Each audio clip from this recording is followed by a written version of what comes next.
Suara sirene panjang tiba-tiba memecah hikmatnya suasana pembelajaran di SMPN 7 Batang. Siswa dan guru yang tengah berada di ruang kelas pun dengan sigap bersembunyi di bawah kolong meja tempat mereka duduk. Mereka berusaha melindungi kepala mereka masing-masing dengan satu tangan. Sementara satu tangan lainnya berusaha mencengkram kaki-kaki meja. Tak berselang lama, sirene tersebut berhenti berdering. Guru kelas pun memandu mereka untuk evakuasi keluar kelas. Sambil jalan menunduk dan melindungi kepala mereka dengan tas, pelan-pelan mereka berhamburan menuju lapangan sekolah, titik yang jadi pusat berkumpul ketika gempa terjadi. Beruntungnya, kegiatan tersebut bukan keadaan darurat gempa.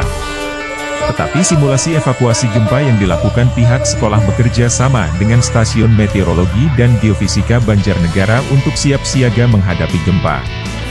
Kepala SMPN 7 Batang, Muhammad Santoso menyebut, kegiatan ini perlu digelar lantaran sekolahnya menjadi salah satu sekolah terdampak gempa Batang pada 7 Juli 2024 lalu. Sehingga edukasi ini diperlukan agar siswa, guru dan warga sekolah lainnya bisa lebih tanggap dan siap menghadapi bencana. Jadi ini memang sengaja kita adakan supaya untuk menjadi pembelajaran, juga sosialisasi tentang bencana gempa bumi dan pembelajaran bagi mereka bagaimana menyikapi seandainya terjadi bencana susulan. Karena ini sudah secara teori kalau terjadi sekali gempa maka akan terjadi gempa-gempa susulan. Sehingga kita mengadakan sosialisasi tentang gempa dan pembelajaran bagi mereka bagaimana caranya untuk menghadapi seandainya terjadi gempa. Jadi beberapa kelas yang dirasa internetnya itu kurang kuat kita lepas dan anak-anak sudah bisa belajar di kelas itu. Ini ada berapa siswa yang ikut, Pak? Ya, ada berapa siswa yang ikut? Sekitar 570-an.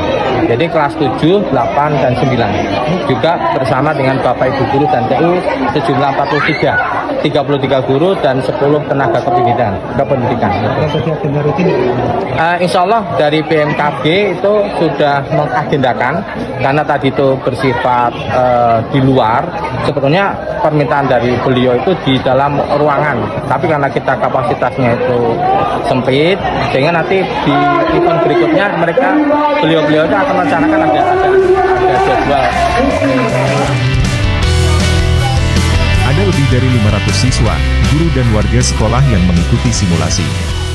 Salah satu siswa kelas 8, Andrea Yovita mengatakan bahwa dirinya senang bisa belajar tentang kebencanaan. Sebelumnya ia belum tahu bagaimana cara berlindung saat terjadi gempa. Sehingga merasa panik pas gempa mengguncang Batang. Pengamat meteorologi geofisika, Yusuf Nur Perkasa menjelaskan, simulasi ini diharapkan jadi sarana mitigasi penanganan gempa di sekolah. Pihaknya juga berharap sekolah dapat membuat jalur-jalur evakuasi dan rambu-rambu titik kumpul.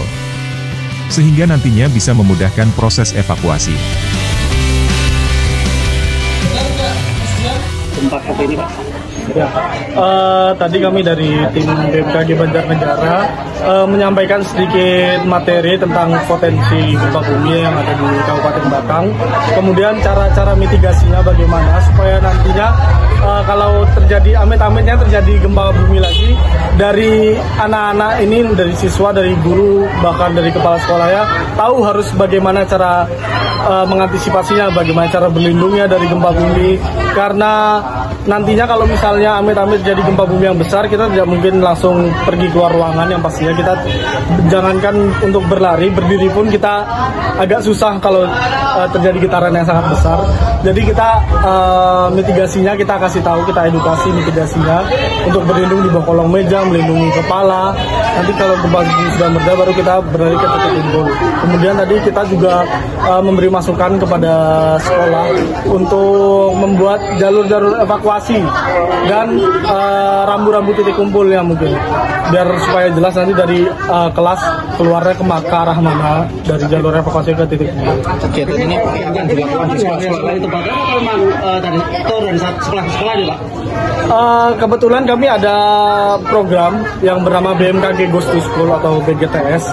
Itu kita rutin mengadakannya sebulan 2-3 kali kita mengadakannya di seluruh Jawa Tengah. Tapi dari kemarin-kemarin kita menyisir yang tempat yang berpotensi gempa bumi dan tsunami di wilayah pesisir selatan Jawa Tengah khususnya.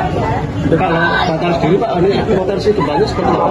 Oke, kalau Batang kami lihat kemarin karena memang sebelumnya belum terpetakan sesarnya, jadi kemarin kita sudah lihat sesuai dengan press release-nya, itu gempa Batang yang tanggal 7 Juli kemarin kekuatannya 4,4, dipicunya oleh sesar lokal aktif dengan mekanisme sesar mendatar.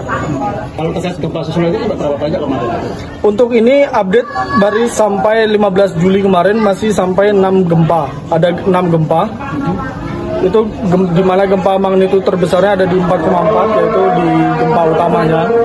Yang terkecilnya 2,0. Itu update sampai tanggal 15 kemarin. Ya, kami harapkan sih semoga semuanya kondusif.